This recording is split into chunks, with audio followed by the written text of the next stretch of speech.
پاکستان اور برطانیہ کے درمیان ملزمان کی حوالگی کے لیے حال ہی میں ایک معاہدہ طے پایا ہے۔ ماہر قانون دان بیرسٹر امجد ملک نے راچڈیل میں نمائندہ 92 نیوز راجہ واجد سے خصوصی گفتگو کرتے ہوئے معاہدے پر روشنی ڈالی۔ اس حوالے سے ان کا کیا کہنا ہے، آئیے دیکھتے ہیں۔ جی بالکل، حکومت پاکستان اور برطانوی حکومت کے درمیان حوالگی ملزمان کے لیے ایک معاہدہ طے پایا ہے۔ اصل میں وہ کیا معاہدہ ہے، اس وقت اس کو جاننے کے لیے ہمارے ساتھ موجود ہیں ماہر قانون دان بیرسٹر امجد ملک صاحب۔ ان سے جانتے ہیں کہ یہ معاہدہ کن کن لوگوں پر اثر انداز ہوگا، اور جو لوگ آلریڈی اپنی اپلیکیشنز درخواست دیے ہوئے ہیں، جن کے کیسز چل رہے ہیں، کیا ان پر بھی یہ اثر انداز ہوگا یا نہیں۔ السلام علیکم بیرسٹر صاحب۔ جی وعلیکم السلام، بہت شکریہ۔ یہ بڑا اہم پوائنٹ ہے۔ ہم 2012 میں بھی اس کے بارے میں شاکی تھے اور ہمیشہ ہم نے اس کے بارے میں آواز اٹھائی ہے۔ اب بھی ایک ایسا MOU بادی النظر میں سائن کیا گیا ہے جس کے ذریعے پولیٹیکل اشخاص کو اور بیک گراؤنڈ پہ شاید ہزاروں لاکھوں ان افراد کو پاکستان لے جانے کی کوشش ہے جن کے ادھر کیس پینڈنگ ہیں، فیلڈ ہیں یا وہ ڈیٹینشن میں زیر حراست ہیں۔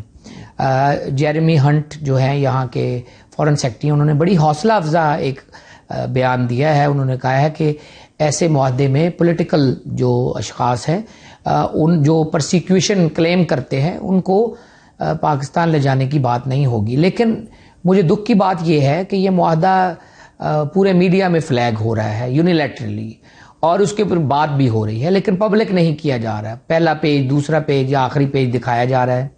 ہمارے اس کے اوپر بہت تحفظات ہیں۔ ہم سمجھتے ہیں کہ rule of law, due process and fair trial basic ingredient ہیں انصاف کے، اور ایسی کوئی کوشش نہیں کی جانی چاہیے جس سے کسی بھی انفرادی شخص کے انڈیویجول رائٹس کمپرومائز ہوں۔ تیسرا جو عوام میں بگاڑ پیدا کرنے کی کوشش ہے۔ پاکستان میں توہین رسالت کے اوپر سزائے موت ہے، پاکستان میں کیپٹل پنشمنٹ ہے، باقی ایسے معاملات کے اوپر اسپیشلی نیشنل سیکیورٹی ایشوز کے اوپر۔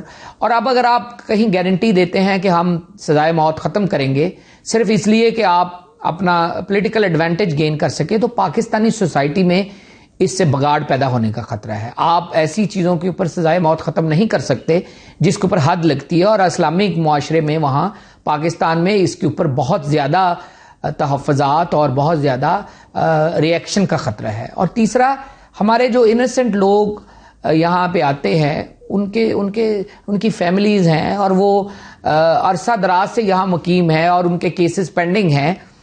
بادی النظر میں لگتا ہے کہ ان کے کیسز ڈیڈ اینڈ پہ ہے۔